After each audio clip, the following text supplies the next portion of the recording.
Hello दोस्तों, नमस्कार। मैं अपने YouTube चैनल में आप सभी का स्वागत करती हूँ। मेरा बेटी विवाह गीत अच्छा लगेगा तो लाइक कीजिएगा, सब्सक्राइब कीजिएगा और कमेंट में बताइएगा कैसा लगा मेरा गीत। इस गीत को सुनकर आँख में आंसू आ जाएगा। ज़रूर सुनिएगा पूरा गीत को। मम्मी के कोखिया हो बेटी दुई गो हो जनमिया। मम्मी के कोखिया हो बेटी दुई गो हो जनमिया। एक त भाई हो बेटी दूसर हो बहिनिया। एक त भाई हो बेटी दूसर हो बहिनिया। भैया के जनमिया हो बेटी उगल रहे अंजोरिया। भैया के जनमिया हो बेटी उगल रहे अंजोरिया। भैया के जनमिया हो बेटी जेठ बैसाखवा। हँसुआ खोजत हो बेटी सोने छुरिया हो मिलल। हँसुआ खोजत हो बेटी सोने छुरिया हो मिलल। अरे ओही से कटनी हो बेटी भैया के हो नारावा। अरे ओही से कटनी हो बेटी भैया के हो नारावा। भैया के जनमवा हो बेटी बाजत रहे बाजनाम। अरे भैया के जनमवा हो बेटी बाजत रहे बधैया।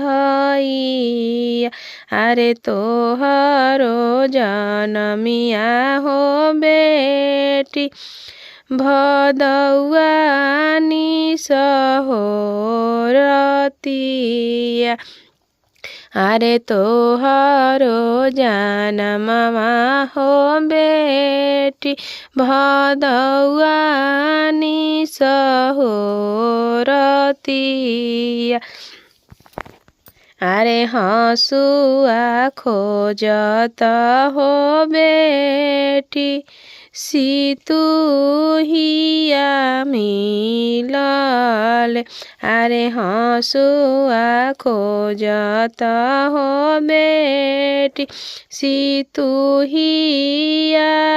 हो मिलल।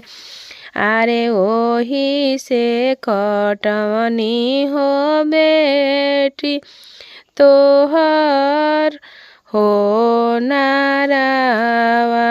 अरे ओही से कटनी हो बेटी तोहरो के हो नारावा। अरे तोहरो के बेरिया हो बेटी ढरत रहे हो लोरावा।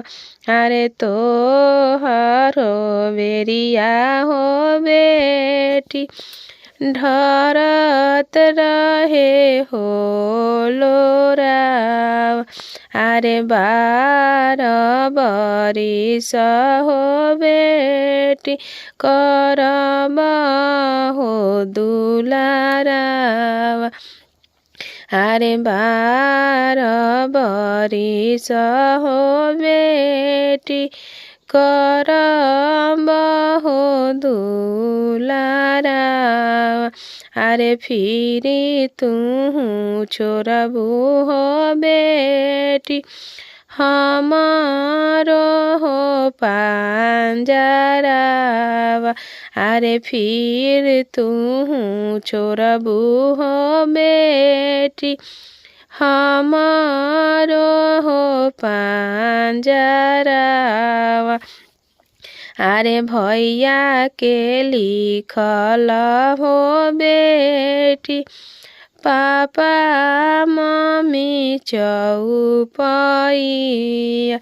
अरे भैया के लिखल हो बेटी पापा मम्मी चौपैया।